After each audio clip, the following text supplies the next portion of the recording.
side of him. I think he's still that same Steve. He's still that.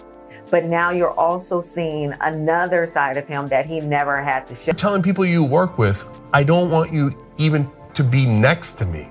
Like, I have such disdain for you that I'm annoyed by your presence. It's a TV talk show. Okay, this was the one he had on NBC just recently. Whatever, yeah. The one that damn, who took his show from him?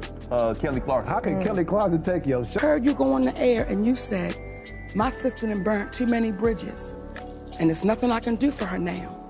Steve, do you know how hurt I was? Steve Harvey didn't just climb to the top, he stepped on a few toes getting there. At least, that's what a growing number of comedians are claiming.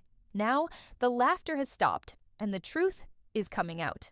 According to some of Steve's own peers, his rise to fame wasn't entirely clean. By the way, this is the same guy who rails against people who don't believe in his particular voodoo. Right, against gay people. Against gay people, against Asians. Behind the smiles, the suits, and the motivational speeches, there were broken friendships, stolen jokes, and backroom deals that left a trail of bitterness throughout the comedy world. For years, nobody spoke up. But now they are, and the story they're telling is very different from the one Steve has been selling. You know, my thing with Steve Harvey is that he used my material on both his platforms. Yeah. After I talked to him, I saw him at Def Jam, I went up and talked to him, I said, man, you're using my material. Let's get straight into it. Steve Harvey is one of the biggest names in comedy and television. The man went from stand-up stages to hosting Family Feud, Miss Universe, The Steve Harvey Show, and even giving out life advice like a preacher on Sunday. He's everywhere. Talk shows, radio, books, and podcasts. To millions, Steve is the ultimate success story. Proof that hard work and faith can turn a broke man into a billionaire brand. But behind the applause and the empire, some of the people who knew him before all the fame say the Steve Harvey you see on TV isn't the same man they knew when he was on the grind. This is like Steve Harvey telling people he used to be homeless.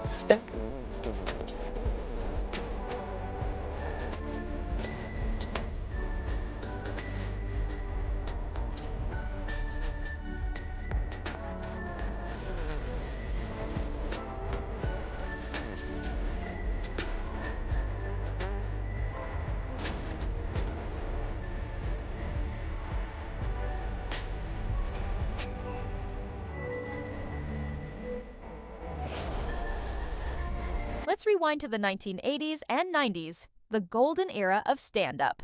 Back then, Steve Harvey was just another hustler trying to make it on stage. He was funny, sharp, and hungry.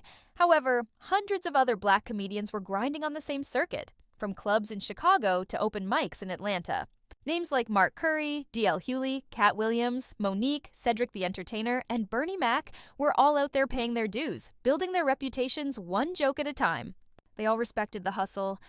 Bernie said in the GQ article that when he got Ocean's 11, Steve had reached out to the producer and said he thought he would be a better fit and tried to get the part and blah, blah, blah. And that was that, you just... They also respected the code, and the one rule you never break in comedy is this. You don't steal another comedian's material. Ever. That is precisely where the smoke around Steve Harvey starts. It's not just one person accusing him. It's a pattern that has followed him for years. Comedians don't appreciate their jokes being stolen, and Steve Harvey has rubbed several comedians the wrong way. Well, it looks like Harvey has found himself in some trouble. No Halloween costume. I think we UPS, I guess, I don't know. You've heard me say that every Halloween I had the same outfit on. I just had a brown box, and he just told me to tell everybody I was a UPS man. My material on his show, so I had a beef on that. On what show? When he was on the bullshit talk show he had, and he did all my Halloween material one Halloween. He says he knows that Steve Harvey stole his Halloween bit because it was a personal story. He was talking about himself growing up. This cat is hot. Please put your hands together for Katt Williams. Saying you are not supposed to be at the gas station making life decisions. Can't even pump gas like you used to no more. If you put $15 in your tank, you had time to bond with your vehicle. You had time to put the nozzle in and put the nozzle in there and hit it. Set the clicker and look through your car and clean off the dashboard. And be sitting there talking, be on your phone. Hey, what's happening? Be walking around, cleaning the windshield. Run in the store and get some Pringles and a Snapper, and it'll still be pumping. Okay, you go in there, bring me a wine cooler. Bring me a cooler, dog. Not no more. You can't even turn around good for that son of a bitch click. As soon as you put it in, just click, click. Get in there and start it up, and you can't believe that damn needle is a quarter tank of gas. The same Steve that went to...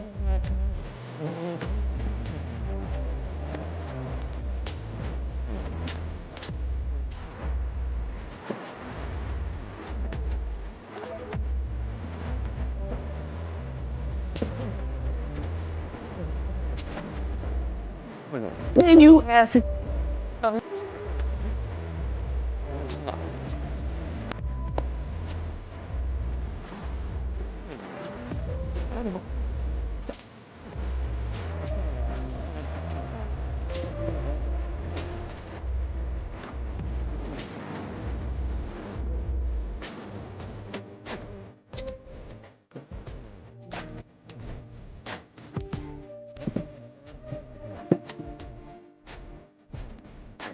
One of the loudest voices in that conversation is Mark Curry, the star of the 90s sitcom Hanging with Mr. Cooper. Mark has been in the comedy game just as long as Steve, and in a resurfaced interview, he didn't hold back. He claimed straight up, Steve Harvey stole my whole routine. Curry asserts that Steve took jokes he had written, put them on television, and acted as if he had created them. We going through something, we'll call each other because we feel for each other, because we know the real person. Right, yeah. I know they lying about you online. I know that podcast is bullshit. Hang in there, dog. Don't pay no attention to that. Yeah. Because, you know, and look, man, just because you can talk smooth without saying, it don't mean you ain't lying. Right. I be sitting up here looking at these podcasts of these other comedians that's going on talking about other comedians. Hold up, dog. Where did that shit come from? When did we become that? When did we get into tear each other down business? Because you ain't never heard me say not a disparaging remark against another comedian nowhere. You ain't heard him, or him. Because we ain't cut from that cloth. Right. So why are you? What is your motive for doing this here? And you're not going to tear him down. And look, man, I got a real platform. This wasn't some random accusation. Mark Curry said he saw it happen with his own eyes. He claimed that when the Steve Harvey show came out, he recognized scenes, setups, and punchlines that were word for word his. Now, this isn't the first time someone has said that about Steve. Over the years, there have been whispers from smaller comedians, ones who worked under him or opened for him, claiming he would take their ideas, polish them up, and use them for himself. Harvey is on his third marriage. His third wife was mistress to his second wife. He got it. Everybody thinks Steve Harvey's some stand-up man. No, I'm a kiss old girl who owned TV One. He used to kiss her. He had the radio show out here. It was hot. We had the Steve Harvey show, so we had a national TV show. Bernie Mac was the it comedian at the time, and then DL was hot. He had a TV. But the first year we did it, it was just me, Bernie, and and Steve. Right. And Steve closed. You did the first part, the second part. I think, of course, that was, definitely a contributing circumstance, but I was like me, like Oprah, Tyler, Lee Daniels. And I gotta put my brother Steve on the list.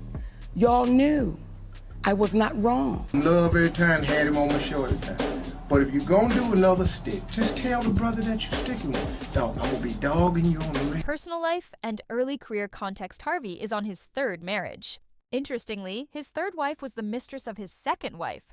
Everybody thought Steve Harvey was some stand-up guy. Early on, he had his radio show, and we had The Steve Harvey Show, a national TV show. At the time, Bernie Mac was the it comedian, and DL Hughley was hot with his own show. The first iteration of the show was just me, Bernie, and Steve. I love my brother Steve and always had him on my show, but if you're going to do another stick, at least tell the brother that you're sticking him. Mark Curry and the theft accusation Mark Curry is the one who finally said it loud enough for people to pay attention. He stated, "It's one thing to be inspired by somebody, but when you steal a man's act, that's robbery." What made it worse was that when Mark tried to call him out back then, nobody wanted to hear it. By that time, Steve wasn't just a comic. He was a brand. The big suits, the big smile, the talk show king. Nobody wanted to mess with that. Katt Williams and the Kings of Comedy mark wasn't the only one. A few years later, Katt Williams came for Steve, and he came hard. In an infamous interview, Katt said, "Steve Harvey ain't the king of comedy. He's the king of stealing jokes. He built his career on Bernie Mac's back." That line hit deep because Katt wasn't just talking about jokes. He was talking about loyalty. Steve, Bernie Mac, Cedric the Entertainer, and D.L. Hughley had all starred in the original Kings of Comedy film, a project that changed the game for black comedians. It was supposed to be a brotherhood, 4 men lifting each other up and shining together. After Bernie Mac died, however, things got messy. Rumors began flying that Steve used Bernie's death to push himself further, stepping into that king role and claiming the spotlight all for himself.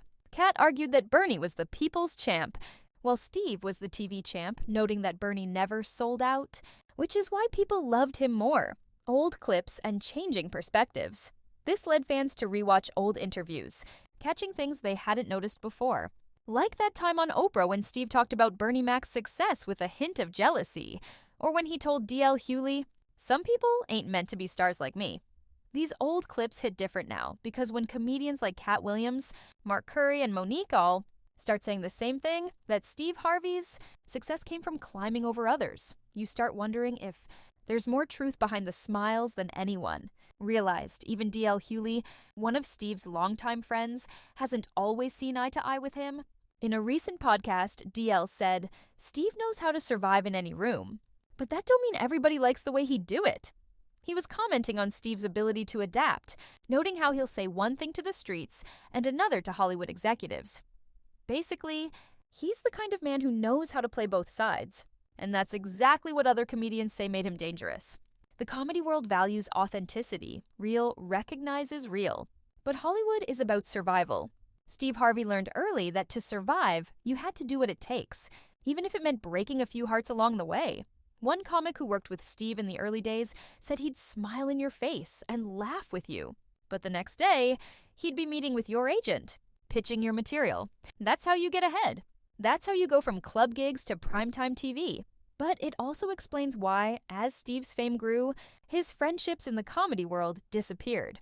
The Monique fallout now. Let's talk about the most public fallout, the beef between Steve Harvey and Monique. When Monique started speaking out about being blackballed in Hollywood, Steve was one of the first to publicly disagree with her. He told her, "You can't sacrifice money for integrity. This is the money game." That moment went viral and told the world exactly how Steve thinks. For Monique, it felt like a betrayal. She saw Steve as a friend, a fellow comic, a brother in the business. But in that moment, she realized he wasn't standing beside her. He was standing behind the system that shut her out. That's when fans started connecting the dots again. If Steve was willing to turn on Monique on live TV, who else did he turn on behind closed doors? The price of ambition. The craziest part is that even Steve himself has admitted he's done some unforgivable things to make it. In one of his older interviews, he said, "I've done things I ain't proud of, but when you hungry, you eat what's in front of you." It sounded like a metaphor at first, until people realized it might have been literal because that's how the comedians who knew him described him. Hungry, ambitious to a fault. The kind of man who wanted success so badly he didn't care who he hurt getting there. But here's the thing. The higher you climb, the more people remember what you stepped on to get there. Now, years later, that past is catching up. Clips are resurfacing. Comedians are telling stories. And fans are starting to see cracks in Steve Harvey's perfect image. Because it's not just about stolen jokes anymore. It's about how fame can change a man. The final reckoning. This is the same Steve who used to preach about faith and family, but also allegedly cheated on his wife and built his new empire on Hollywood's dime. The same Steve who talks about loyalty, but allegedly cut deals that left his own peers behind. Even some of his old radio crew members have said they felt used and replaced once he got bigger. They claimed, "Steve don't keep friends, he keeps opportunities." That's cold, but in Hollywood, that might be the truth. And yet, Steve keeps winning. No matter what comes out, no matter who speaks against him, he just smiles, prays, and cashes another check. He's got Family Feud ratings breaking records. He's got books selling millions. He's got motivational speeches going viral every week. It's like the hate just slides right off him. Maybe that's the secret. Steve knows the power of image. He once said, "If people believe you're blessed, they'll forget what you did to get there." And looking at where he is now, he might have been right. Karma and the cost of success. But here's the question. Can a man really build an empire on bad karma and still sleep at night? For all his fame, Steve is also one of the most criticized men in entertainment.